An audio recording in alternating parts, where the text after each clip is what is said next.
Hello and welcome to the Outside the Cockpit post-race show for the French Grand Prix. What an exciting race it was. Obviously, we weren't expecting it being Paul Ricard and being the boring races, the snooze fest that it usually is. But this race was something different if you're a big strategy head.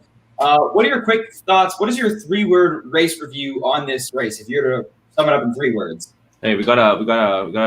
So we just rated this broadcast with our Red Bulls uniform, but I'll say this. I'll say Supermax. That's Supermax, yeah. Yeah, Supermax. Yeah, because like it was phenomenal. Like he deserved that win and that driver of the day too. Because oh my god, like everything just worked out perfectly for Red Bull today. Yes, indeed. I would say my 3-word race review would have to be. I commented this and stuff on it. I would say also listen to Valtteri. I'm just gonna say this: listen to Valtteri. I can also say it's Uno reverse. Uno reverse, yeah, Uno reverse card. Yeah, there's so many things that there's so many different lines and three words that you could use and stuff. But let's get right into starting with Max's rough start. Obviously, it was for us Red Bull fans, because we're obviously Red Bull fans. You can see it here. For us fans, or just in general, no one liked Max's rough start because he was leading the race. He goes off and he pretty much just kind of didn't really get the full grip mount into turn 1 because he made the left and then he was going for the right-hander. And so that was just really tough. What are your thoughts on that rough start for Max Verstappen and how he was able to recover it then as well? I think it was Ted Kravitz or Martin Barner were talking about it, but it was really windy.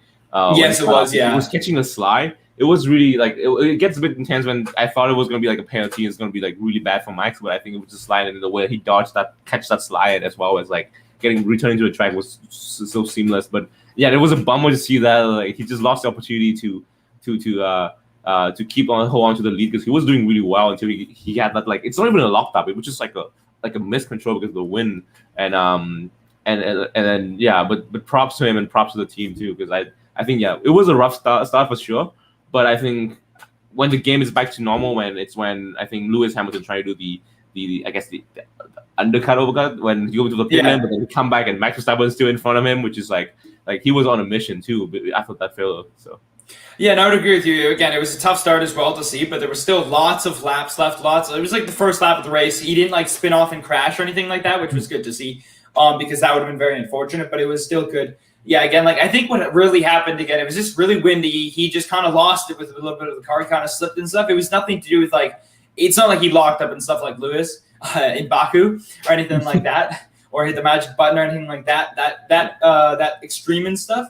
But it was more just, it was just a little bit of miscommunication there. Yeah. But yeah, adding to that too, it's just I think that Christian Horner said that it's they have an improved new engine for the Honda engine, and it's really showed because of how when after that failed pit stop that Mercedes tried to put on Hamilton and Verstappen, and Hamilton couldn't even overtake him with many opportunities to overtake him with DRS and then you see and then the so we talk about life tire life too, but also it really showed that there's an improvement in this Honda engine. I think this is the best of the engine too, and I'm just really sad that Honda's going to leave, but I'll not always leave on the good notes, with Braun GP. And now with maybe this could be a chance for our totally not biased Red Bull fans. Yeah. No, exactly. The Honda engine is showing a lot of power and stuff, and we saw that today, especially with Max Verstappen and his ability to keep Lewis away from him, even close to as well, and hunt him down as well. Because again, near which we'll talk about as well, the most impressive driver, which would be obviously Max Verstappen or whoever else. But when you get to that and you talk to how he was able to come out of that pit stop and track down Valtteri, pass Valtteri, and then hunt down Lewis on the second last lap as well.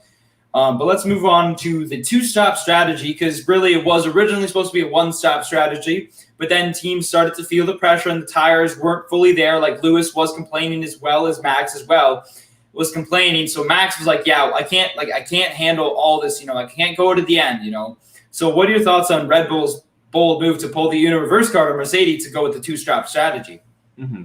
I think it's a hard lesson learned from Red Bull, I guess, from Baku as well. So I think it's just they might just go for that. I think that thing happened in the Silverstone race when it was a 1-stop strategy, but then become a 2-stop strategy as well in last year.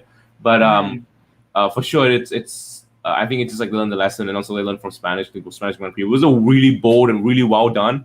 it was like a like when you watch an anime and the cars start pinning, it's like whoa, are they gonna really do that? And it really pays off. It really pays off. For the moment I thought it was like maybe a bit too late, but that final lap was incredible from Verstappen to catch him as well. And your thoughts on it? Yeah, no, exactly. I would totally agree with you. I think it was super exciting. It was good to see as well. It was the right move because you saw at the end. And Max Verstappen, I think he also propelled that to that finish line where he was able to pretty much push the car even more to get closer to Lewis Hamilton stuff because he was coming out of the pit stop. He was like 8-9 seconds behind with it was like less than 10 laps to go. And he was able to shave all that time off in that time. He was picking up like 7/10 a lap. And I think there was about 2 laps to go, lap 51, and he was able to do that. So it was a great strategy from Red Bull. They learned their hard lesson from the Spanish Grand Prix. It was a super exciting race as well in terms of strategy. But let's also talk about, with the whole two-stop strategy, is that Valtteri did come on the radio afterwards, obviously, and he was very upset. He was like, I don't know, like, why you guys didn't listen to me and stuff. And Lewis was even complaining as well, but he thought, okay, no, I can make it to the end. And Lewis was on hard tires, and that was like a similar thing to Max Verstappen, where he was on hard tires in the Spanish Grand Prix. But it's like, I feel like it's just interesting. It's like, why didn't Mercedes stop? Because it's like, okay, they saw what happened to Red Bull in like the Spanish Grand Prix and even in Hungary in 2019 to Red Bull. So it's like, do you think they would learn from other people's mistakes and not their own? But it seems like they've now learned from their own mistake, and they will know now going ahead and stuff. I mean, like, maybe you never know because Lewis Hamilton is the king of like managing tires, and maybe Lewis thought, like, I was really honestly thinking it was like Lewis can take this all the way. Like, if Lewis can like beat this and show off that clearly it was just the ability that over Max Verstappen to control the tires and to maintain the tires clearly shows. So that's my thoughts. That's my 2 cents on the two-stop strategy. What are your thoughts on Mercedes or their choice not to stop and stuff? I did listen to Deep Radio, like the full radio, because that's what lesson learned every time when after Albon said the race would race me so hard, I want to listen to the whole entire conversation because sometimes they show the bits of it. I think because after that when they let Bottas know that Perez also pit stop as well.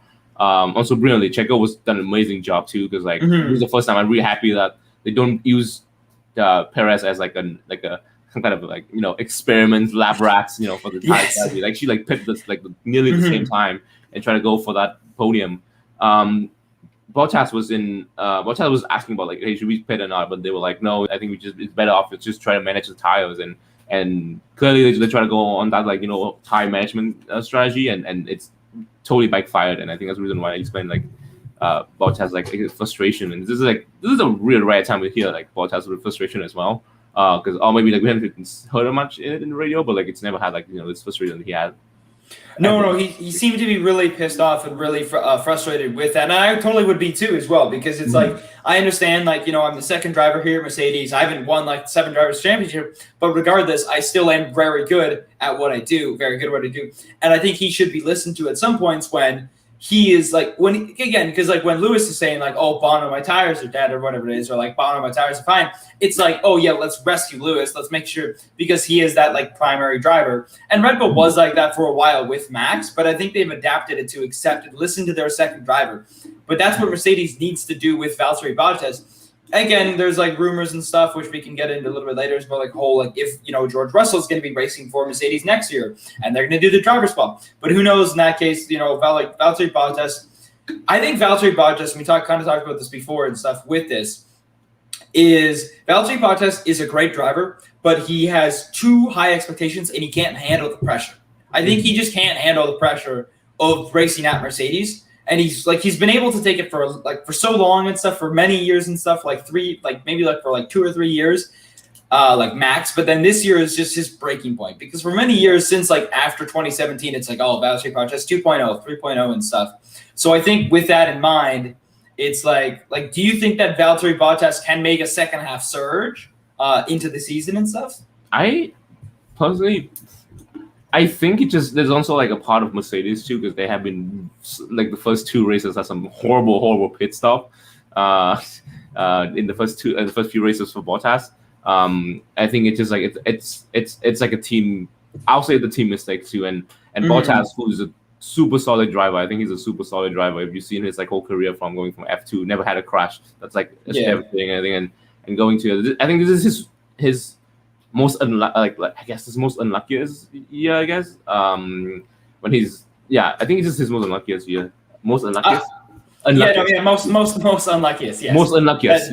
It's a super unlucky. It's a super unlucky year for Valtteri Bottas and stuff, because it's really unfortunate. Again, like there's been multiple times where he's done a great job with the car, and again the whole thing with like in Monaco and stuff with the gun. It's like the fact that Toto Wolff was like, oh, if he had stopped, like I'm like really like, do you really need to put that on Valtteri Bottas? Like the guy, it's like no. You clearly, and like I think Martin Brundle talked about it today and stuff. He talked about it during the French Grand Prix. It's like you can't pull the gun too. I think it's like the trigger of the gun with you can't pull it too hard or like something like that, or something gets stuck. Like it's like a certain time that it has to sit on the wheel nut actually for it to properly pop off and come off before it gets stuck on there. And that's the biggest problem. So that's what happened in Monaco and stuff. He was kind of explaining that further. But I think that Valtteri Bottas just, again, a great driver, gets caught in unlucky conditions. But also at some points, he does have to take that next step. And I think he's just not like, he doesn't, I don't want to say he has like that killer instinct, but he doesn't have that killer instinct championship kind of like mentality like Lewis Hamilton or Max Verstappen, where it's like he will go out and he will do everything he can to go win a race. But I think that he can definitely get to that point, hopefully, because again, he's had a great career all throughout his like life and stuff, all through from like F2 to F3 or F3, F2, Formula One. He did a great job in the Williams, brought that Williams back up onto the podium and stuff from like 2014 to 2017. Got to deal with Mercedes. Was Mercedes like, yes, you're really good, we'll sign you. But yeah, that's kind of just my 2 cents on that before. And also like I guess like under the condition too, because when he's doing great. Maybe the strategist team screwing up his strategies, and then he's not I don't think he's a really good rain driver. If you see Turkey, you see Imola, you see Germany 2019, he's not really like at his best during the rain races. But once he go and drives go, it's really good. But also I think that it's just I think this is his year when it's really show, and I think it's like just because of like Honda. Like Red Bull, Honda is trying to really taking that grasp from Mercedes, and it's really show that like separation between like the priorities between Lewis Hamilton and Valtteri Bottas. But all we know, which is a bunch of unbiased Red Bull fan, Exactly. I would love to see how it turns out for this Grand Prix. But I would love to see Valtteri in a different have a championship run. He's been so unlucky, and I wish like he had maybe like a good championship run. And I think he could bounce back. Maybe a year off and be like a bit something like that could help him as well. But we'll see. Yeah, who knows? Honestly, really, with Valtteri Bottas, the biggest thing as well is like one last talking point before we move on to the most impressive driver for the day, is pretty much just I think that having Lewis Hamilton as your teammate is really tough. And having them as a competitor and as someone you always compare it next to is very tough for him. So I think that's just the biggest thing for him. To everything he does great. It's like Lewis could do something better, but every time Valtteri messes up, Lewis could not mess up and stuff. So it's like you're constantly getting compared to your teammate. That's your biggest rival, obviously, number one before, an opposing driver is your teammate as well. But that's my final talking point. Before we move into our most impressive driver, Soming, who did you have as your most impressive driver for the weekend? I would say, I guess I have like most impressive team, I guess. For this, but I guess like I think it's just both Checo and Verstappen. I'll stick this off real quick. To be like the the two most yes, I say Verstappen for sure. He won this Grand Prix and he screwed up at the beginning, but he was done a great job defending from like two Mercedes, which is right behind him. And then good Red Bull strategy and an awesome chase at the end too, and he was just so catching everyone, and I think it's just he deserved that driver of the day. I think the McLaren drivers also really well done too. They did a really solid job. They started off I think 8 and 9 or 8 and 10? 9 and 10. Yeah, it was 9 and 10. Yeah, and they came back at 5th and 6th, which is third place in the championship. Really well done from everyone in the team. But that's the most impressive team too, and they really dominate that midfield. For the first time, we see the midfield have a bit of domination while there's a huge battle for the top team. So, but exactly. We went Verstappen, probably my most impressive driver. Yeah, I would say. I mean, like, I don't want to be again Max. I mean, like, Max Verstappen, I feel like is not my most impressive. Like, again, he had a great drive. Excellent drive, probably up there as well. But I would say there's another driver that I think as well that really deserves credit is like Lance Stroll, because Lance Stroll went from P10 to from P19 to P10, so he went up 9 places in a track again that is considered to be not have great overtaking. Again, I feel like I understand the whole thing with. I don't understand the whole thing with Paul Ricard instead of the whole like not having overtakes, because I feel like you can definitely overtake. It's just again there are limited opportunities. You just have to take the opportunities when you get them and stuff. That's the biggest thing. Because if you just had a track where people were constantly overtaking each other, I don't know if that would be exciting. Or it might be exciting back and forth racing and stuff. But then at some point, it's like, okay, I guess like that would be so exciting. But you want to have some point where it's like strategy comes into mind. I think strategy is also a key part of having fans engaged and stuff, or having a certain type of fans. But yeah, my most impressive driver would be Lance Stroll, Max Verstappen, or Sergio Perez, because those three just really stepped up. Sergio Perez as well, because he's done a really good job in the Red Bull. He's done a great job as the second driver, or as the second driver. But regardless, he has done just a really good job, and much more compared to the other previous Red Bull drivers. I think he's much more experienced, which gives him that ability to go in there, and he knows and stuff. He can be Max. He can be Max, but I think at a certain point as well, he does respect team orders as well. Again, he let him by when he was on the hunt to go, and it worked out well and stuff, because Max ended up winning the race, which was great to see. A huge amount of points in the championship. They now have a 37-point lead over Mercedes in the championship, which is always good to see and stuff. Not always see Mercedes domination and stuff, but yeah, good not see. Yeah, but I agree with Lance Stroll too, because Lance Stroll is always like a good a slipper hit. He's been improving over the year too. I think even though he's an F3 champion, and he's just getting into the scene, the F1 scene, way too early in his life, and but now we're seeing he's improving, and he's being more very consistent now. And I guess that it's just with a few more years, it could be also a good competitive for the championship run too. But hopefully we'll see those days when there's so many potential from all the young drivers, and hopefully the teams will pull off. Especially I can't wait for the 2022 new regulation and see how things are going to come out. Yes, indeed. That will be super exciting as well. That will do it for our show today. Thank you guys for watching. Make sure to subscribe to our YouTube channel and check out the intermissionsports.com for more content. And stay tuned for later this week, because we probably have our pre-race show for the Austrian Grand Prix. Yes, we have 3 straight weeks of Formula One coming up, so we got lots of content coming towards you guys. Have a nice day, everyone. Happy Father's Day.